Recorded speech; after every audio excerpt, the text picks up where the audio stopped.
Executive assistant, and these are the stupid things that I never thought about before I started a new executive assistant job. Let's get into it. First off, and this is something so important, and I say it all the time, treat everything like it's confidential. You do not know what is confidential and what is not when you are coming into a role. It could be something as simple as an email conversation that seems harmless, but actually is extremely confidential. So just make sure that every single thing that you read or hear, you are treating as confidential information, so you are not the person that leaks something confidential. You don't want to be that person. That is the biggest part of our job, is being confidential. So just always go into a new role, just think that every single thing that you're reading is confidential until you start to figure out what is confidential and what is not. Just go into it and think of everything as being confidential. Second thing, the more you know about your exec, the easier your job is going to be. And the reason I say that is the more that you know about your executive, the easier it's going to be to anticipate needs, to proactively support, to problem solve.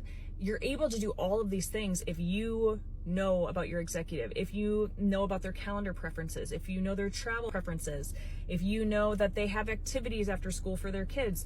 The more that you know, it's only going to help you going forward. Third thing, going into your new job with a plan is going to set you up for success. Let me explain that. But typically, when you go into an executive assistant job or any job, you're expecting that they're going to have an onboarding plan, that they're going to tell you what you have to work on, what you have to do. And that's not always the case. Sometimes we have to play problem solver and figure out where are the gaps in the executive's day, what are the gaps in their work that they need help with. They might not know all of that when they hire you. You might need to come in and figure out what those are.